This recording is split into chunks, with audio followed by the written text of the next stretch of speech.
Et salut à tous les amoureux de la chose ludique, c'est Magnum Magister en direct de la bibliothèque et pour la grosse vidéo de cette semaine, je vous parlerai d'un jeu que j'adore, les Chroniques des Féales. Voilà, qui nous date tout de même de 2012 et c'était chez Sans Détour à l'époque.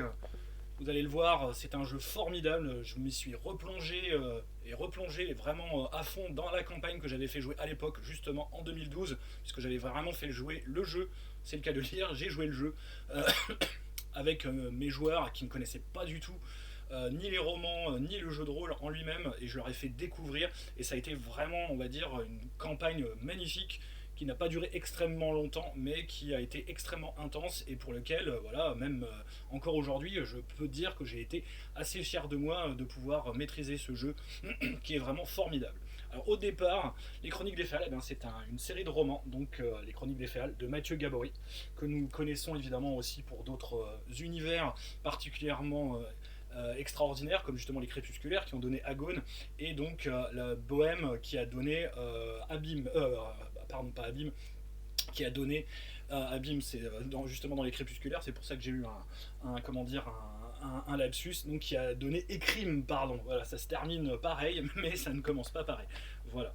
Donc, si vous voulez évidemment en savoir un petit peu plus, ça c'est, on va dire, la base de l'univers, c'est ce qui se passe justement juste avant le début du jeu de rôle, donc c'est 5 ans après justement les événements des romans qui se passent donc en 990 du calendrier. À savoir que normalement, évidemment, tout le monde pense à la fin du monde quand arrivera justement la fin du millénaire. Et donc, justement, je vais y revenir. Alors, les Chroniques des Féales, c'est quoi? Eh ben, c'est un jeu, je dirais, de dark fantasy, si on veut simplifier les choses, mais un jeu de dark fantasy, on va dire, vraiment pas comme ceux que vous avez l'habitude d'entendre, de voir et même déjà d'avoir joué.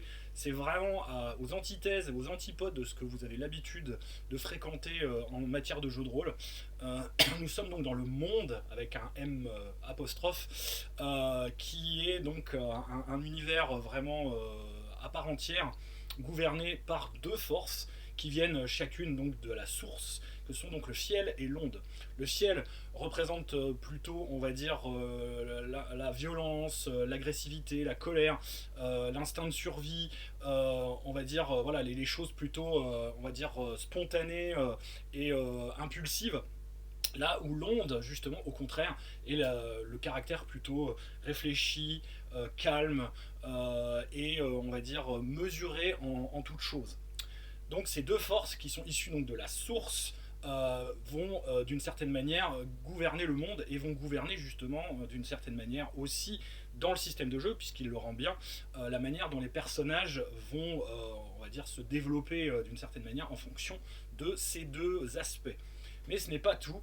Il semblerait donc, selon la légende, que des féales, donc un féal des féales, hein, voilà, c'est comme ça que l'on dit dans l'univers, c'est vraiment des termes spécifiques. D'ailleurs, vous pourrez voir, il y a vraiment un dictionnaire des termes spécifiques parce qu'il y a beaucoup de termes qui ont été inventés, des nouveaux mots, des néologismes qui ont été inventés et qu'il faut connaître un petit peu pour pouvoir s'y retrouver. C'est vrai que c'est pas évident dès le départ, mais bon, concrètement c'est très logique, donc d'une certaine manière ça s'apprend très bien et ça arrive très très facilement dans le jeu si en plus le maître du jeu les amène, on va dire, de manière naturelle dans le discours, dans les propos.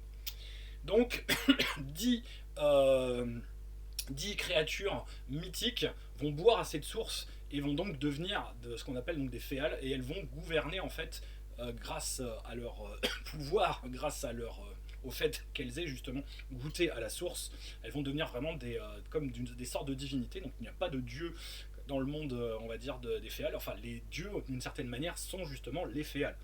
Et ces 10 vont partager justement le monde en 10 peuples, 10 régions, 10 manières de gouverner le monde qui vont donc de la totale anarchie dans le sens, voilà, pas de gouvernement centralisé et de lois, comment dire, édictées par justement un seul homme ou un groupe d'hommes, jusqu'à donc voilà les communautés tribales, l'oligarchie et l'empire. Voilà. Chaque, on va dire, féal va être associé, on va dire, à une manière justement de voir le pouvoir, qui correspond évidemment à sa personnalité, éminemment. Et donc le monde, justement, je vais vous montrer la carte en question, qui était avec l'écran, justement. le monde se divise donc entre ces 10 féales et va évidemment complètement gouverner la manière dont l'humanité dont les humains, puisqu'il n'y a que des humains dans ce monde, vont progresser dans leur civilisation. Chacun évidemment va progresser plus que d'autres en fonction des féales qui vont évidemment être leurs patrons, être leur divinité tutélaire. Certains donc également vont être touchés, c'est là qu'on en vient justement à la proposition ludique. Certains vont justement être plus proches que les féales d'autres. Ce sont donc les mimétiques justement. Donc les joueurs vont jouer des mimétiques et pour cela ils vont avoir des dons qui vont leur être donnés et petit à petit en progressant en fait dans la société, ces dons vont se révéler. Mais normalement, ils doivent se révéler de manière très, on va dire, progressive. Voilà, c'est vraiment l'affaire de toute une vie pour, d'une certaine manière, ensuite, vers la fin de leur vie, se transformer comme dans leur féal. Et donc le but, c'est évidemment, petit à petit, de ressembler de plus en plus à son féal. Donc physiquement, on va ressembler à son féal, et petit à petit, on va gagner donc des dons, des pouvoirs liés à ce féal, mais on va de plus en plus leur ressembler, donc on va être de moins en moins humain, mais on va gagner l'immortalité. Voilà, c'est tout. C'est gagner le fait de devenir. Enfin, quand je dis immortalité, c'est immortalité, pas invincibilité. Les féales, surtout, on va dire, ceux qui sont transformés, peuvent mourir malgré tout. Mais voilà, malgré on va dire cette on va dire symbiose, si je puis dire, le fait donc de vouloir ressembler, hein, le mimétique, c'est bien ça, de vouloir ressembler à son féal, va faire de la personne un individu particulier. Sauf que les joueurs, eux, vont avoir un statut encore plus particulier dans la mesure où ce sont des mimétiques, certes, donc qui ont commencé leur chemin pour ressembler à leur féal, mais ils vont le faire beaucoup plus rapidement. Pourquoi ? Parce que il faut faire face à une menace extrêmement, on va dire, profonde qui risque justement de détruire le monde, le néant, qui risque donc de le faire disparaître, de le corrompre en fait et de le faire disparaître pour toujours, de faire disparaître la création qui a été soutenue justement par les féales à partir de la source, puisqu'ils ont été source aussi eux-mêmes de création, c'est le cas de le dire. Eux, ils vont progresser plus vite parce qu'ils vont être touchés par le néant. Et en étant touchés par le néant, ils vont pouvoir avoir une relation également avec lui, pouvoir le sentir, pouvoir on va dire, l'appréhender et pouvoir mieux le combattre. Et donc ça va être une sorte de course contre la montre où ils vont à la fois lutter intérieurement et en groupe contre le néant. Ils vont avoir en fait une sorte de blessure commune qu'ils vont, on va dire, cultiver un peu comme on cultive une sorte de jardin mental pour justement y mettre tout leur, on va dire, leurs mots, toute leur corruption, on va dire, toutes ces choses justement qu'ils vont vivre ensemble, ce qui oblige parce que justement ils vont avoir un traumatisme commun, c'est ce qu'on appelle donc le trauma justement. Ils vont le partager ensemble dans ce monde qui est vraiment, c'est un concept qui est extrêmement important parce que c'est ça qui forge le groupe. Et donc il faut que pour que vraiment le jeu prenne, qu'il y ait ce trauma commun qui existe. Et c'est ça qui fait que, on va dire, le jeu est pas forcément facile à appréhender de base parce qu'il faut mettre en scène ce trauma commun. Et il y a justement un très très bon kit d'introduction qui permet justement de jouer ce trauma. Du moins moi je l'ai utilisé pas tel quel, mais je l'ai utilisé justement pour créer mon propre trauma qui va lancer d'une certaine manière après ensuite votre campagne. Ça demande donc d'avoir un groupe de joueurs qui va être soudé. Donc ça explique pourquoi plusieurs représentants des féales vont devoir collaborer ensemble même s'ils ne sont pas d'accord, parce qu'ils sont tout à fait lieu de ne pas être d'accord justement sur la manière de voir les choses et sur la manière de gérer, comment dire, les différents problèmes auxquels ils vont être confrontés. Mais voilà, ils doivent malgré tout, pour le bien du monde, de manière complète et entière, collaborer pour repousser le néant. Et pas seulement le néant, puisqu'il y a d'autres forces évidemment aussi qui se sont montrées, qui sont justement on va dire l'émergence, on va dire, de ces forces justement qu'on appelle la charogne sont comptées justement dans les romans et donc ça date pas de très très loin. Et donc la charogne concrètement, c'est la volonté de certains humains d'une certaine manière de se soustraire des féales qui, selon eux, leur ment, ou du moins les bride dans leur pouvoir. Enfin, ils peuvent avoir plein évidemment de raisons de le faire. Et donc ils embrassent la charogne, donc ils embrassent en fait une force qui les transforme en morts vivants, qui leur donne une forme d'immortalité comme pourraient donner les féales, mais pas par une ferveur envers une autre force, qui est une force donc de mort et de décrépitude. Voilà, je simplifie un peu, mais voilà, il vaut mieux lire le livre et lire les romans, vous verrez l'explication est très très bien donnée, comment dire, de cette chose. Voilà, donc pour vous en donner un petit peu plus, je vais vous présenter évidemment les différents féales qui sont disponibles. Moi j'avais fait faire à l'époque des fiches qui sont en fait voilà, c'était des dossiers hein, qui étaient donnés justement sur le site de Sans Détour, qui étaient téléchargeables gratuitement. Vous verrez en plus, il y a eu énormément de matériel gratuit qui ont été donnés, des scénarios en particulier, que j'ai même pas eu le temps de tout jouer tellement il y avait de choses. Alors le premier donc, c'est l'Aspic, qui vous dites ah là en fait l'aspic est un peu particulier puisque c'est une partie en fait de la chimère, c'est la queue de la chimère. La queue de la chimère, c'est une queue de serpent, et donc elle s'est séparée en fait de la chimère, donc la chimère est imparfaite, elle n'est plus complète, et du coup l'aspic lui a sa propre on va dire sa propre liberté. Donc c'est souvent, on va dire, quand même des sacrés roublards, des assassins. C'est un peu, on va dire, les scorpions de L5R. Hein. Donc si tous les mots, s'il y a des mots dans le monde, c'est de leur faute, c'est évident. C'est ma femme d'ailleurs qui jouait une aspic et qui était vraiment très, on va dire, courageuse de le faire, parce que elle devait supporter un petit peu l'opprobre de tout le groupe et être un peu le méchant de service d'une certaine manière. Donc j'avais une de mes autres joueuses qui jouait donc la fameuse caladre. La caladre, donc c'est pour vous dire, c'est un animal qui existe vraiment hein, dans le folklore, dans le bestiaire médiéval. C'est une sorte d'oiseau très moche, très étrange, qui est associé souvent, on va dire, à Jésus et au don de guérison. Donc il est connu en fait dans la chrétienté, hein, justement comme étant un oiseau magique qui pourrait donc donner des dons de guérison, et ils sont organisés justement dans le monde pour être des soigneurs, être des hospitaliers, donc ceux qui accueillent évidemment les malades dans les hôpitaux, et donc ils sont souvent à la tête justement d'hospices et de ladreries, etc., pour justement soigner les gens.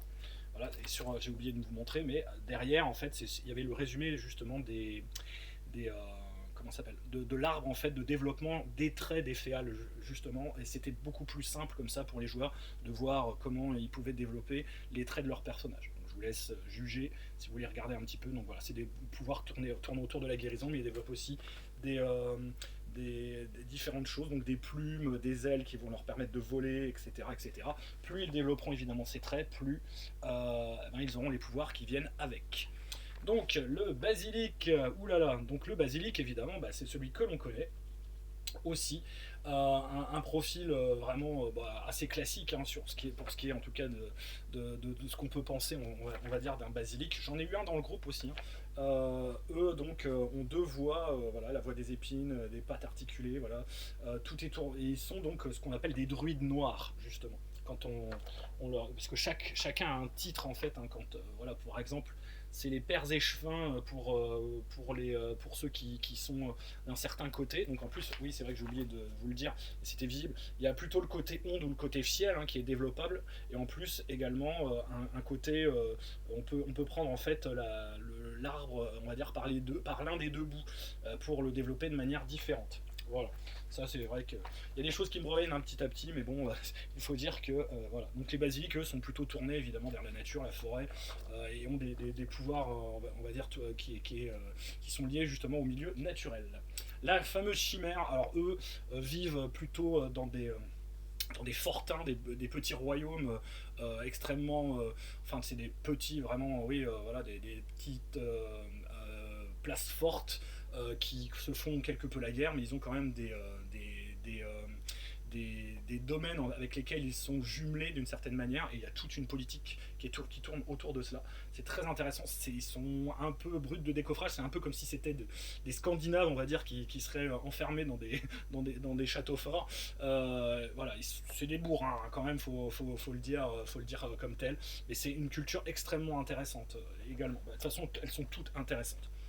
d'une certaine manière. Là, il n'y en a pas une seule qui est vraiment, on va dire, en dessous. Elles ont toutes leurs.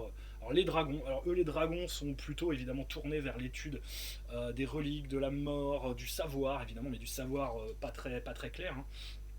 Et ils peuvent utiliser donc évidemment le sang et d'autres choses. Ils vont développer évidemment des traits draconiques. Je les voilà, je les assimilerai un petit peu, on va dire, si vous voyez vampire à des chimis, pas très net, mais bon des gens quand même extrêmement érudits qui sont donc vraiment les maîtres du savoir hein, d'une certaine manière. Ils sont très forts. Mais voilà, ils ont un très grand intérêt. Ils sont présents dans pas mal de villes en tant que justement pourvoyeurs de secrets, de savoir et de vieilles reliques indicibles. Voilà. Le griffon, donc eux, bah, ils sont voilà, c'est le féal qui est à la tête justement de l'empire. Voilà, c'est un féal extrêmement puissant, dominateur, militaire, qui soutient vraiment un empire comme qui ressemble en fait à l'empire romain. Hein, faut être clair là-dessus. Voilà, et donc avec des pouvoirs tournant évidemment autour on va dire de la guerre, du charisme, de l'impression, on va dire du commandement. Voilà, et ils ont en plus la possibilité déjà de base d'avoir carrément une monture, un lion. C'est la classe quand même. Hein. C'est vraiment la classe. La licorne évidemment. Alors la licorne je n'en avais pas, mais bon on peut les associer évidemment à la pureté, la douceur, toutes ces choses aussi. Ils sont vraiment dans cette optique-là. Donc voilà, c'est une société qui est plutôt pacifiste, d'après mes souvenirs. Mais là, j'avoue que certains, comme mes joueurs ne les ont pas joués, je n'ai plus trop souvenir. Le Pégase, donc eux, une société qui vit plutôt dans le nord, justement, qui vit dans des lieux, on va dire, très froids, avec des îlots, on va dire, quelque peu séparés, si mes souvenirs sont bons. Voilà, et qui ont également des pouvoirs tournant autour de leur crinière, qui peut être animée, d'après mes souvenirs, avec des ailes évidemment. Bon, ce sont aussi des gens assez courageux qui sont plutôt on va dire, la justice, la paix, mais de manière plus modérée quand même que les griffons. Voilà. La tarasque. Alors là, la tarasque, donc c'est l'animal marin par excellence. Donc là, c'est des communautés qui vivent carrément sur un de leurs féals et qui sont, c'est une sorte d'immense, concrètement dans le monde en tout cas des chroniques des féals, d'immenses léviathans en fait, qui est vraiment un lieu de vie dans lequel bah, ils vont récolter comment dire, les ressources à l'intérieur même de la tarasque qui vont leur donner donc des choses et ils vont pouvoir voyager grâce à cette tarasque et être en quelque sorte aussi des commerçants et des transporteurs puisque c'est les seuls à pouvoir justement bénéficier d'un moyen de transport maritime sûr. Voilà, où il y a un petit monde, hein, c'est une petite ville qui est à l'intérieur. Et c'est très intéressant aussi. C'est un des aspects que je n'avais pas réussi à développer. Et enfin, le phénix. Donc là, j'en ai pas eu non plus dans mon groupe, mais eux ont des pouvoirs évidemment tournants. Vous vous en douterez autour de la sorcellerie, enfin du feu, certes, mais aussi surtout de la sorcellerie. Et voilà, ils ont une grosse importance puisque les héros, comment dire, le héros en tout cas principal est un phénix hein, dans les romans, si mes souvenirs sont bons. Et voilà, donc ils sont un peu décriés, si je puis dire, justement à cause d'une bonne partie de la trahison, comment dire, d'une partie de leur ordre et justement ils sont à l'origine dit-on de la propagation de la charogne si mes souvenirs sont bons. Attention, je fais vraiment tout quasiment de souvenirs de tête parce que ça fait 10 ans hein, quand même que je n'ai quasiment pas touché au jeu, enfin ouais, une dizaine d'années. Et donc voilà, donc ça c'est pour les principaux féals que vous pouvez jouer. Comme vous voyez il y a énormément de diversité, il y a énormément de choses intéressantes, il y a plein de secrets évidemment à découvrir. Et la gamme, elle, est composée de pas grand chose, mais de ce qui est largement suffisant. Donc il y a justement la Calabre derrière. Caladreux, pardon. La Calabre, c'est une région de l'Italie. Il ne faut pas que je fasse de lapsus. Donc voilà à quoi ça ressemble. Hein. Comme vous voyez, c'est très moche. Et donc, on avait affaire à un magnifique bouquin tout de même de quelque chose comme donc 322 pages, avec donc la carte justement qui était dedans. Voilà, j'ai eu d'ailleurs le grand privilège d'avoir comment dire, une dédicace de Mathieu Gabory, justement. J'en étais très très fier de celle-ci. Voilà. Et on a un bouquin qui est magnifique, donc voilà, vous voyez la couverture, donc c'est du Nicolas Fructus, hein, donc il est très connu dans pas mal déjà de nos jeux, hein, il en a fait pour énormément de jeux de rôle connus, pour Cthulhu d'une part, puisque bon, voilà, il était chez Sans Détour pour la plupart de ses œuvres. Et voilà, ce bouquin de 320 pages est une merveille déjà rien que pour les yeux, voilà, avec donc une présentation tout d'abord de l'univers, l'histoire du monde, voilà, siècle par siècle, hein, on a vraiment la chronologie qui nous est décrite ici. Elle sera décrite un peu plus précisément dans le supplément pour jouer justement ce qu'on appelle les derniers éons, c'est-à-dire la fin du monde programmée. Voilà, le prologue à la fin du monde aussi, donc on nous décrit les enjeux de tout cela, le néant, toutes les forces évidemment. Vous avez vraiment un livre qui est prodigieusement beau, voilà, avec la description des différents féals, donc la spique, voilà, les fourberies. Ah tiens, ce sont des fourbes, mais qui dit ça? Voilà, les différentes choses, les fameux rivages aspiques, donc à chaque fois en plus on vous décrit évidemment leur lieu de vie, le basilic évidemment aussi, toujours avec des illustrations vraiment très très bien fichues. Il y a vraiment une ambiance qui se dégage de ce livre qui est magnifique. Voilà, donc la description de leur voilà, de la basilis, donc de leur lieu de vie également. Ensuite, on a la Cala Dreux, que je ne me trompe pas, voilà, et avec la description évidemment de leur lieu de vie, de leur culture, de là où justement ils sont originaires, même s'ils ont essaimé un peu partout, hein, évidemment, avec vraiment des choses prodigieusement belles. La fameuse chimère dont je vous parlais, voilà.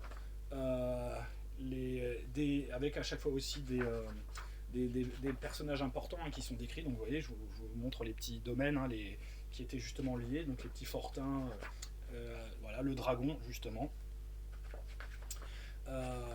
face à leur quête d'immortalité, puisque chacun évidemment c'est une quête d'immortalité. On nous décrit un personnage important, toujours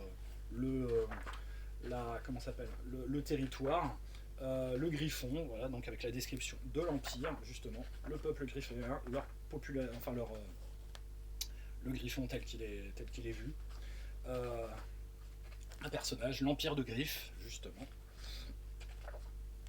Tout ça évidemment avec une unité graphique, puisque c'est quasiment Nicolas Fructus qui a fait tous les dessins, ou pas loin, si je ne me dis pas de bêtises, mais je crois que c'est lui qui a tout fait. Hein. Si je... conception, direction éditoriale, illustration et carte et couverture, voilà, c'est Nicolas Fructus, c'est lui exclusivement.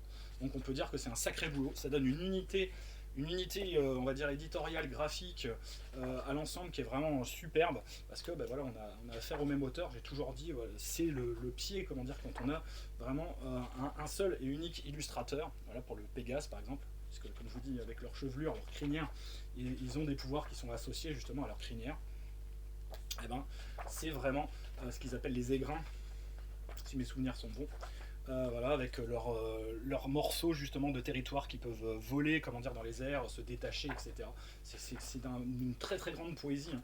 Donc les phénix, voilà, avec le feu justement, leur rapport maintenant au monde, la fameuse guilde donc des magiciens qui s'est quelque peu dévoyée, puisqu'elle est maintenant dans le territoire, en plein dans le territoire justement de la Charogne, si mes souvenirs sont bons. Donc je vous dis, hein, je fais ça de tête, hein, la plupart du temps quand je vous parle d'un jeu. Je vous en parle plus avec passion qu'avec application. Mais l'important, c'est de vous passer, comme toujours, un message. Il y a des hommes libres, hein, quand même, qui ne sont pas issus des féales. Donc on vous décrit comment ils vivent. Voilà. L'illustration que je vais vous montrer dans un instant en plus grand, puisque c'est l'illustration de l'écran. Toujours par Nicolas Fructus, les notes oubliées, la nouvelle charogne. Donc là on vous décrit la charogne, pourquoi la charogne, qui est en théorie le plus grand ennemi, mais non, c'est le néant en fait le plus grand ennemi du jeu. Faut ne pas s'y tromper. Mais la charogne, il y a des choses évidemment à découvrir. Est-ce que c'est lié? Voilà, la fameuse manticore, euh, qui est un ennemi extrêmement important que je leur ai fait rencontrer justement dans ma campagne, l'épilogue. Et donc juste après cette partie là qui est donc tout en couleur, on a une partie en noir et blanc qui elle vous décrit tout simplement le système de jeu. Alors le système de jeu, il y en a peut-être on va dire qui ont connu le jeu et qui n'ont pas du tout vraiment accroché. Moi je trouve qu'il est léger, il est suffisant, il sert extrêmement bien son propos. Il y a tout ce qu'il faut pour rendre vraiment l'ambiance et en tout cas les spécificités de l'univers. Donc moi je trouve qu'il est très bien. Je vais vous montrer d'ailleurs la feuille de personnage. Alors là, voici, il y en avait une qui était disponible en couleur comme celle-ci. Donc il y avait des caractéristiques avec donc un trait d'onde, évidemment un trait de ciel. Il y avait donc corps, esprit, âme et foi qui étaient divisés en deux sous-caractéristiques. Adresse et vigueur pour corps, logique et instinct pour esprit, sagesse et présence pour âme et volonté et inspiration pour foi, l'un étant évidemment plus proche de l'onde, l'autre plus proche du ciel. Voilà, il y avait donc une liste de compétences qui n'était pas énorme. Voilà, les séquelles, donc évidemment les séquelles données par la blessure du néant. Voilà. Les dons, les possessions, etc. Et au niveau du système de jeu, ça se jouait avec des D10 et il fallait faire en fait en dessous du trait qui était lié à l'action, en lançant donc un certain nombre de D10 justement qui était normalement donné par la compétence. Il y avait un minimum qui était donné évidemment, je ne me souviens plus quel était le minimum, mais il y a un minimum qui était quand même donné je crois par le trait. On devait faire en dessous et plus on faisait en dessous, donc ça donnait un succès. Si on faisait 10, c'était on va dire obligatoirement un échec. Si d'ailleurs l'action était ratée et qu'on avait des 10, eh ben, on faisait un échec critique. Et voilà, et c'est tout. Ça se faisait comme ça. Les traits étaient souvent des points en fait qui se rajoutaient à certains jets ou qui donnaient certaines capacités qui étaient décrites de manière très très claire. Donc moi je trouve que le jeu sur ce point était pas mal. Alors je vais vous montrer. Ça c'était donc la feuille d'origine, voilà, celle que j'avais photocopiée à l'usage de mes joueurs. Voilà. Donc tout ça, par contre, est-ce que c'est encore trouvable aujourd'hui? Ça, j'ai un gros doute. Je pense que les bouquins que je vous montre, le bouquin de base et même c'est encore trouvable pour pas trop cher parce que c'est pas le jeu le plus recherché de l'univers. Alors depuis la disparition de comment ça s'appelle, la disparition de Sans Détour, les prix ont dû quelque peu s'envoler. Donc juste après la description du système de jeu, il y a les fameuses tables que j'avais photocopiées, donc je vous les remontre pas, je vous les ai déjà montrées. Les différents figurants avec donc les caractéristiques justement des animaux et des différents féales, voilà, qui sont décrits avec leur dessin. Donc même en version noir et blanc comme ceci, je trouve que ça garde énormément et quelques personnages. Donc les caractéristiques en fait des personnages qui sont décrits dans chaque section de peuple, ça vous donne donc en fait des pré-tirés ou des PNJ directement utilisables. Voilà. Et ça, c'était plutôt bien. Et un index, et il n'est pas inutile, et ainsi que donc un glossaire pour les termes spécifiques. Voilà. Donc un bouquin complet, rien qu'avec ça vous pouvez y aller, même si vous n'avez pas lu les romans, le jeu est tout à fait utilisable sans cela, mais avoir lu les romans c'est un plus évidemment. Alors après nous avions donc un supplément qui était l'écran, que voici. Voilà, donc un écran 3 volets format paysage qui était très très beau, donc qui décrit, c'est la capitale je sais plus quelle ville c'est, si mes souvenirs sont bons, c'est peut-être la capitale de l'Empire de Griffe, mais j'ai un doute. Voilà. En tout cas, on est juste à la frontière, justement, avec la Charogne, normalement, si mes souvenirs sont bons, ou pas loin. Là, j'avoue que j'ai un petit doute, hein, je ne veux pas m'avancer. Et donc, les tables, qui sont très largement suffisantes pour justement maîtriser le jeu, parce que le système est très très fluide, très peu dense. Voilà, donc ça se fait très simplement. Donc il y avait la fameuse carte que je vous ai montrée également, et un livret donc, qui s'indique voilà, les chroniques de Féal 95, année de la dame. Voilà. Ah bah tiens, j'avais justement mes aides de jeu que j'avais glissées à l'intérieur pour justement jouer les scénarios qui étaient proposés à l'intérieur. parce que j'ai quand même utilisé, j'ai fait un scénario à moi, mais j'ai utilisé en fait pas mal de matos, pas mal de scénarios qui étaient proposés pour les insérer au sein de ma campagne. Voilà, donc description de la Dame de l'Abîme. Voilà, les graines de l'éternité, les archers noirs, Effroc, la cité du martyr, la rose des glaces, donc on a plein de petites choses. Année de la Dame, donc 995 ans de la Dame, donc là c'est pour vraiment commencer. Voilà. Et Mémoire d'Outre-Tombe, qui est un scénario intéressant que j'ai pas eu le temps de jouer en détail, mais que j'avais introduit en tout cas dans ma campagne de la meilleure des manières. Et c'est pour ça d'ailleurs que j'ai le petit là, parce que c'est la lettre en fait qui était destinée à l'un des PJ, voilà, qui était utile justement pour lancer le scénario. Voilà. Donc ça, c'est pour l'écran. Et maintenant, le dernier supplément qui était sorti, voilà, donc là ça date de les deux premiers donc datent de 2012. Éon la soif, derniers Éon la soif, ça date donc de 2014. Donc avec en couverture toujours Nicolas Fructus, et c'est donc la reine justement la reine de la Charogne justement, dont je me souviens plus du nom, mais c'est elle. Et donc là on vous décrit purement et simplement, c'est une campagne qui va vous voilà, vous emmener. Donc là on est normalement au tout début de la fin des temps, et on va vous décrire vraiment quasiment année par année, mois par mois, voilà, à partir de 996 et jusqu'à 1000, les différents événements. Donc vous avez vraiment une campagne clé en main. Bon, il va falloir bosser un petit peu quand même, mais vous avez tout ce qu'il faut pour jouer le jeu jusqu'au bout du bout, jusqu'à la fin du monde justement. Et c'est plutôt intéressant, et comment les joueurs vont évidemment s'impliquer, comment dire, là-dedans. Et ben c'est voilà, c'est une campagne qui n'est pas, on va dire, clé en main, même s'il y a des scénarios, on va dire, qui sont prévus. Voilà, il y a par exemple le scénario niveau 4, Soif amère. Il y en a d'autres, hein, évidemment, encore. Alors je vais revoir, mais c'est vraiment un contexte extrêmement dense qui vous est proposé. Alors il est où l'histoire de la Charogne, l'index. Alors, je revois la chose. Ah avec l'index, c'est pas extrêmement clair, alors que pourtant, quand on feuillette, ça a l'air d'être beaucoup plus clair. Donc, Soif amère, scénario numéro 4. Donc, ça veut dire qu'il y a peut-être un scénario qui est scénario niveau 4, pardon. Voilà, scénario niveau 4, cœur de pierre. Voilà, et alors, il y a en fait dans chaque partie, ça y est, c'est le temps que ça me revienne, il y avait un scénario qui était proposé évidemment en fonction de la thématique du chapitre. Voilà, c'est ça. Et donc sur le scénario sur la Charogne, là, il y a évidemment aussi d'autres scénarios qui sont proposés et qui permettent donc de continuer à évoluer au niveau de la chronologie. Donc en particulier, donc voilà, Sand, la reine des Charognes. Donc c'est elle dont je vous parlais. Donc son nom est Sand, évidemment. Pourquoi ça n'est pas revenu? Parce que tout est lié évidemment au phénix, à la cendre et à la combustion. Voilà.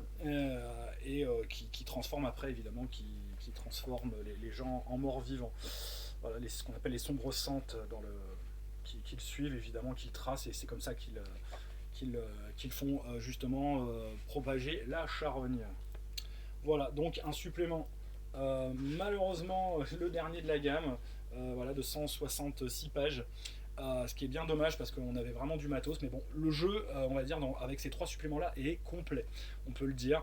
Voilà, vous avez en tout cas une gamme qui a été finie, même si on aurait aimé probablement en avoir plus, et il y avait possibilité, mais la gamme en tout cas officielle, elle est finie. Et bon, le reste est aussi quelque peu officiel, mais je ne sais pas si vous aurez encore la possibilité de le trouver, peut-être encore en lien sur la scénariothèque, et je n'en suis pas sûr. Alors, il y a tout d'abord le dictionnaire abrégé de Phalène. Donc là, vous avez tous les termes de jeu par ordre alphabétique. Très simple. Donc voilà, tout le vocabulaire spécifique aux chroniques de Féal qui vous est décrit donc en 28 pages. Voilà. Donc c'est bien pour le MJ, ça permet de retrouver le sens de certains termes, parce que c'est vrai que, comme je vous dis, il y a énormément de néologismes, mais c'est très très dense. Le kit de démo qui était sorti, donc qui permettait de se faire un avis sur le jeu, Trauma, livre 0. Voilà, qui était bien fait, hein, donc avec 4 personnages pré-tirés et donc une situation de base, un contexte de base que moi donc du coup j'ai réutilisé à ma sauce pour justement faire leur propre trauma, parce qu'il faut faire quand même un trauma personnalisé à son groupe pour les lancer justement dans la campagne et donc les lancer dans la lutte contre le néant. Donc ça c'est, on va dire, bien pour faire tester le jeu à vos joueurs, pour voir s'ils accrochent. S'ils accrochent, vous pouvez rentrer, on va dire, dans le vif du sujet, puisque là normalement en plus le scénario permet de faire vivre le trauma justement. Voilà, donc par contre, si vous utilisez le contexte, il vaut peut-être mieux qu'ils fassent, que vous savez que vous allez faire une campagne, il vaut mieux peut-être faire quand même leur personnage. Voilà. Donc Trauma, c'est un kit donc, qui datait donc de juin 2012 et qui faisait combien 28 pages également. Voilà. Et pareil, donc ça c'était gratuit hein, sur le site à l'époque de Sans Détour. Et c'était de très bonne aloi en tout cas, même si vous achetiez le jeu, ça pouvait vraiment vous être utile pour lancer votre campagne. La Cité des Crocs, donc la description d'un contexte qui pouvait servir également aussi de scénario, donc c'est une ville évidemment quelque peu dominée un petit peu par les aspics, entre autres, hein, et qui offre en même temps un cadre pour des scénarios. Donc moi je l'ai utilisé évidemment comme contexte, on va dire, quand mes joueurs étaient de passage, on va dire, voilà, il y a 11 pages. Et pareil, j'en ai un excellent souvenir. Donc là par contre les illustrations ne sont pas toutes de Nicolas Fructus, mais aussi de Christophe, donc chez La Vie. Voilà. C'est un autre style hein, que celui de voilà, au niveau des portraits des personnages. Mais bon, voilà, ça n'en reste pas moins tout à fait de qualité pour avoir un scénar également qui permet de commencer une fois qu'ils ont vécu leur trauma. Alors de Gueule et de Sable, pareil, un autre scénario. Donc il doit faire aussi une dizaine de pages. Hein. Celui-là, je ne l'ai pas fait jouer. Ou alors je l'ai intégré, mais j'en ai plus souvenir. En revoyant comment dire le scénario, ça va peut-être me revenir. Non, je ne l'ai pas fait jouer celui-là. Voilà, donc avec pareil un scénario donc de quelques pages qui permet, on va dire, de lancer vos personnages. Ouais, 8 pages qui permet de lancer vos personnages dans l'aventure. Ensuite, il y a Héritage également, voilà, qui lui fait. Il y en avait eu beaucoup hein, des scénarios, des scénarios de démo. Hein. Et vraiment, ils avaient fait en sorte d'offrir du matériel gratuit. Voilà, scénario de 10 pages. Celui-là, je ne l'ai pas fait jouer non plus. Mais à chaque fois, il vous propose évidemment une facette d'intérêt du jeu qui permet vraiment de montrer tout son potentiel. La part du lion. Alors celui-là, je pense que d'après mes souvenirs, je l'ai utilisé. Enfin, j'en ai utilisé le contexte, ou alors voilà. Et je me souviens qu'il y avait un petit peu plus de choses en tout cas que j'avais dû utiliser. Voilà, si celui-là, je l'ai utilisé.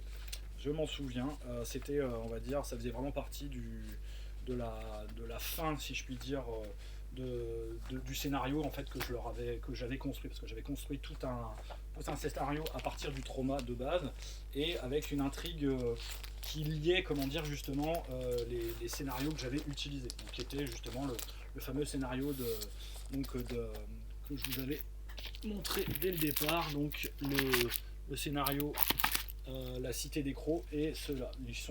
On peut les lier en fait au niveau d'une intrigue centrale. J'en dis pas plus hein, si jamais vous les jouez. Les Tours d'Ivoire, donc celui-là je ne l'ai pas fait jouer, ça c'est sûr. Donc un scénario aussi d'une dizaine de pages, comme à chaque fois.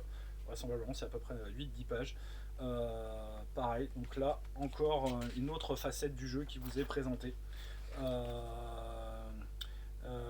Voilà, où là donc ils sont justement amenés à aller dans une cité de la Tarasque, une cité tarascéenne comme on dit, parce que tarasquéenne ça fait moins bien. Donc celui-là j'avais, je pense, prévu de le faire jouer justement, parce que celui-là ça me dit quelque chose quand même. Et enfin Tourment d'écailles, voilà, qui était qui n'est pas le dernier, il y a encore un autre scénario, mais celui-là j'ai pas dû le sortir parce qu'il a dû sortir après un très très gros scénario dont le titre m'échappe. Je le remettrai peut-être en description. Voilà, scénario de 11 pages, Tourment d'écailles. Que pareil, voilà, celui-là, je ne crois pas l'avoir fait jouer. Non, je ne l'ai pas fait jouer celui-là. Sinon, il me dirait quelque chose. Mais pareil, voilà, vous avez du matos si vous arrivez à les retrouver. Ça, franchement, par contre, je ne sais pas s'ils sont encore disponibles. Moi, je les ai en PDF. Hein. Si ça intéresse des gens, évidemment, je peux les mettre à disposition. De toute façon, voilà, le jeu n'existe plus, donc et les PDF ont été disponibles gratuitement pendant pas mal d'années. Donc, je ne pense pas, on va dire, être un vilain de ce côté. Voilà. Et donc, comme je vous dis, une grosse campagne qui est encore en PDF, dont le titre, là, cette fois-ci, m'échappe. C'est vrai que j'ai oublié de revérifier dans mon disque dur externe le fameux scénario qui était vraiment lui, par contre, très très gros. Hein. Là où on avait des scénarios beaucoup plus courts, comme vous pouvez le voir, des scénarios à chaque fois d'une dizaine de pages, mais qui étaient, on va dire, très intéressants et efficaces. Là, il y avait aussi une grosse campagne que là, voilà, je n'ai pas sorti, que je n'ai pas fait imprimer pour mettre dans ma pochette. Voilà. Donc, bah voilà, une donc, gamme, comme vous le pouvez voir, qui a été très très courte, hein, qui donc est sortie sur 2 ans, mais qui a été, voilà, le supplément d'ailleurs, celui-ci on l'attendait vraiment impatiemment après la sortie du livre de base. Mais bon, voilà, moi à l'époque où le supplément est sorti, j'avais déjà arrêté ma campagne. Et c'était impossible. Je voulais recommencer, j'avais vraiment l'intention de recommencer, mais je n'ai jamais pu le faire jusque-là. Et franchement, malgré tout, j'en garde d'excellents souvenirs. C'est vraiment voilà, un jeu tellement poétique, tellement intéressant, qui change tellement de par rapport à tout ce que vous avez l'habitude. C'est clair, faut accrocher hein. Sur ce point. Essayez de voir par rapport au kit d'introduction qui lui va vous présenter de manière concise l'univers comme j'ai pu vous le faire là. Voir si ça vous plaît et si vous voulez essayer de l'acquérir parce que bah, c'est tout à fait possible hein, de toute façon je pense encore les acquérir et je pense moins cher quand même que les suppléments de Toulouse, du moins je le conçois comme tel. Après peut-être que je me trompe sur ce point, mais voilà, un jeu en tout cas vraiment magnifique comme bah, toutes les adaptations des romans de Mathieu Gabory. C'est des jeux qui ont compté en termes de créativité, d'originalité et qui ont vraiment fait qu'on fait la différence, je pense, dans le monde ludique tel que nous l'avons connu. Voilà, c'est des jeux comme ça qu'il faudrait qu'il y ait beaucoup plus, des jeux originaux, avec soutenus par un système lui aussi original. Voilà, on n'aurait jamais imaginé qu'un tel jeu puisse être joué voilà, en système DD5, en chronique oubliée, c'est même pas la peine hein, d'y penser. Ce serait complètement un non-sens, à mon sens à moi en tout cas. Donc voilà, vous avez en tout cas un jeu qui a marqué, qui m'a marqué, même s'il n'est pas extrêmement connu. Je pense qu'il mérite qu'on s'y attarde si on veut vraiment pouvoir dire qu'on a joué à un jeu différent, à un jeu original, à un jeu voilà, qui sort des sentiers battus et qui vous offre vraiment une expérience de jeu que vous n'aurez vraiment pas ailleurs. Voilà. Donc c'était Magna Magister pour la présentation donc des chroniques des Féales, voilà les romans donc je vous rappelle chez Brajlon pardon, la complète hein, donc puisque c'était 3 romans à la base, donc le livre de base. Donc chez Feu sans détour, des bouquins donc de très très grande qualité et un univers d'une très très grande richesse et originalité, avec un système de jeu pas prise de tête, simple, mais qui soutient bien son propos, et c'est tout ce qu'on lui demande. Et donc je vous dis à bientôt pour de nouvelles aventures. Donc là ça fera une vidéo pas trop grosse, donc peut-être qu'il y aura une deuxième vidéo, je vais voir ce que je peux faire pour que vous ayez quand même votre lot comment dire, de jeux de rôle cette semaine. Donc en tout cas il y aura un scénario express. Probablement pas sur les chroniques des Féales puisque c'est des scénarios écrits hein, que j'ai joué majoritairement, mais probablement on va dire sur une thématique qui vous permettra de jouer pendant les vacances. Voilà. Allez, et donc je vous dis justement, bonnes vacances si vous êtes en vacances et si vous regardez malgré tout mes vidéos, n'oubliez pas de vous abonner, de mettre des commentaires si vous connaissez le jeu, si vous avez envie de le découvrir, venez partager sur le Discord si vous voulez des précisions, si vous arrivez à le trouver pas trop cher et que voilà, vous prenez une grosse claque dans la tronche comme moi j'ai pris une claque dans la tronche quand je l'ai lu en 2012, voilà, venez en parler parce que je pense que la découverte en tout cas, si vous êtes curieux, en vaut largement la peine. Voilà, c'était Magna Magister. On se dit à bientôt pour de nouvelles aventures. Et donc on se retrouve en live mercredi, comme d'hab. À bientôt, bonne semaine.